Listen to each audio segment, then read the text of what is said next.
40대 A씨는 어느 날 갑자기 목이 쉬었습니다. 며칠이면 괜찮아질 거라 생각했지만 목소리는 원래대로 돌아오지 않았죠. 몇 달이 지나도 상태가 지속하자 병원을 찾았는데요. 진단 결과 두경부암 판단을 받았습니다. 이름도 생소한 두경부암은 어떤 걸까요?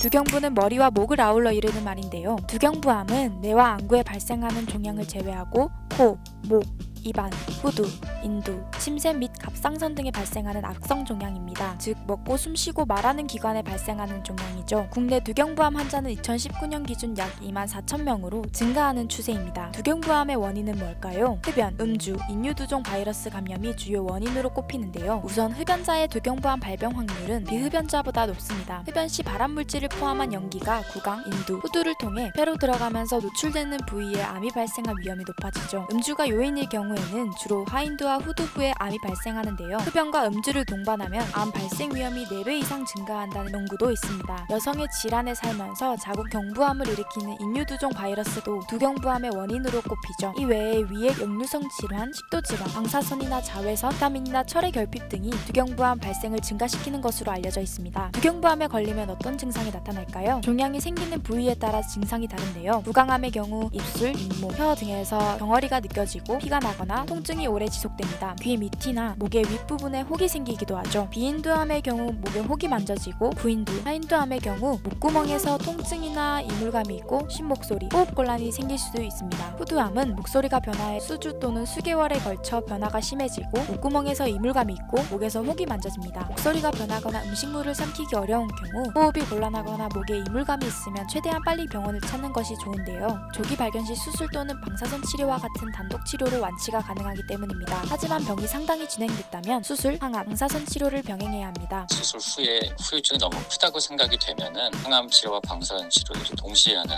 항암 방사선 치료를 시행을 해볼 수도 있습니다. 최근에는 항암 치료를 먼저 해서 크기를 줄여놓고 그 다음에 절제 범위를 좀 줄여서 수술을 하는 그런 시도도 많이 되고 있고요. 최근에는 구강 건강이 두경부암 생존율에 영향을 미칠 수 있다는 연구 결과가 나왔는데요. 평소 구강을 청결하게 관리하고 정기적으로 구강 검진을 받는 것이 예방에 도움이 됩니다. 무엇보다도 이제 두경부암을 예방하기 위해서는 담배 그리고 술을 끊는 것이 가장 좋겠고요. 여성분들 자궁경부암을 일으키는 바이러스가 있는데 그것이 두경부암 중에서도 구인두암의 원인이 되고 있기 때문에 건전한 성생활을 하는 것도 예방하는 데 중요한 방법이 되겠습니다.